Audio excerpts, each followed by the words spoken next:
Bonjour à toutes et bonjour à tous. Nous voici en direct du jour 3 de ce CES. Alors, le jour 3, c'est un peu l'acquis. Souvent, on a fait le plus dur, mais il y a encore des choses assez intéressantes à voir. Donc, je vous emmène à nouveau au Venetian, au hall A et D.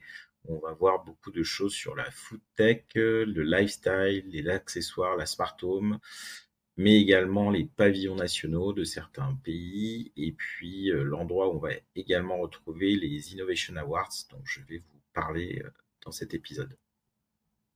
Les Innovation Awards, ce sont des prix qui sont remis donc chaque année au CES à Las Vegas. Il y en a environ 200, alors ce qui peut paraître beaucoup, mais sur l'ensemble des startups présentes, c'est pas si fréquent.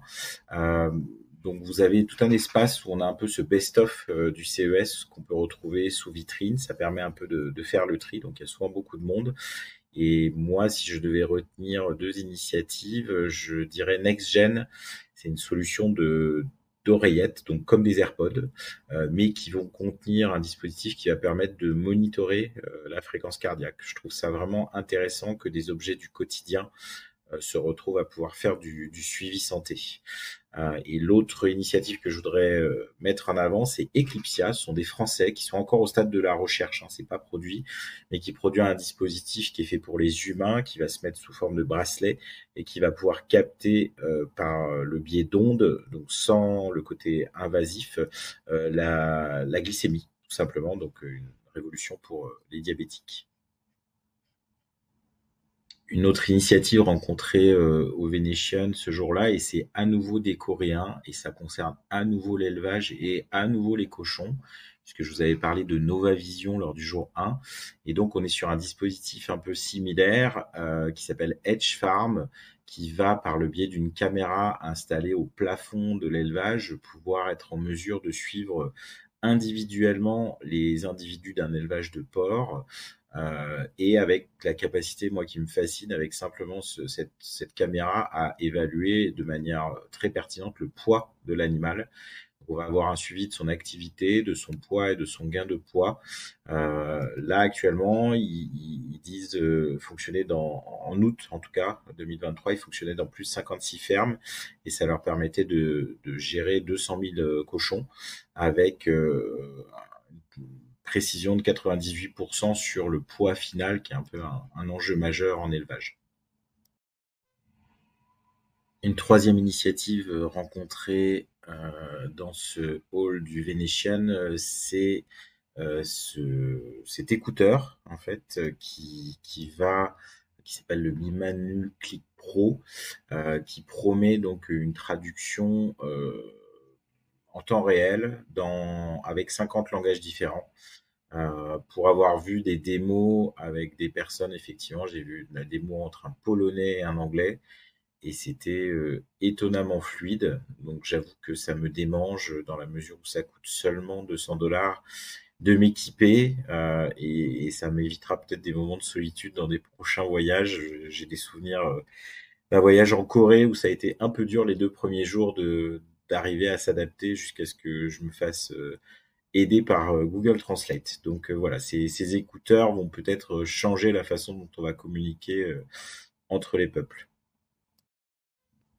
Poport, je vous en avais parlé avant le CES parce que je les avais dépistés, et donc c'est un peu la chatière pour chien, on va dire ça comme ça, c'est-à-dire un dispositif qui se clipse sur la plupart des portes pour chiens qui existent, et qui va par contre rendre ça beaucoup plus techno, avec la possibilité de la commander à la voix, de la commander via une appli, d'avoir également, par rapport au dispositif qui existe, la possibilité de collecter les allées et venues de l'animal, donc ce qui est aussi quelque part des premières données qui peuvent être liées à la santé. C'est plutôt joli, ça semble solide. On n'a pas aussi les éventuels inconvénients qu'il pourrait y avoir de courant d'air ou de choses comme ça.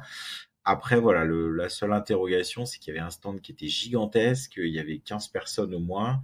Je me demande où est-ce qu'ils trouvent tout l'argent pour financer tout ça. Donc c'est plus ce genre de questions. Mais sinon, le produit a l'air sympa et intéressant.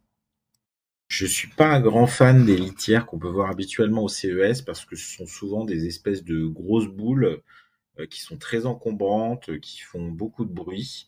Là, on a 3i, qui est une société chinoise qui fait cette litière qui est assez compacte, alors, qui est un peu grande, et qui fonctionne sur un dispositif qui est vraiment différent de ce que j'ai pu voir jusqu'à présent. Alors, bien sûr, ça demanderait à être essayé. Là, on avait un modèle d'exposition. Il y avait un film qui tournait qui paraissait avoir du sens, mais c'est vrai que autant les modèles qu'on voit d'habitude, je les aurais pas mis dans mon salon, autant celui-ci, pourquoi pas. En plus, il y a vraiment un système qui met les déchets dans un sac plastique, qui les élimine complètement. Donc, il n'y a pas le côté odeur qu'il peut y avoir avec les litières de ce type-là. Donc, intéressant et à suivre. Je vous avais promis un what the fuck par jour. Voilà, le what the fuck du jour 3. Alors, c'est un what the fuck gentil parce que au final, c'est pas si idiot que ça. Donc, c'est une société chinoise qui fabrique des câbles type USB ou autres qui ont une espèce de filetage magnétique, ce qui fait que ça peut s'accrocher sur des tableaux.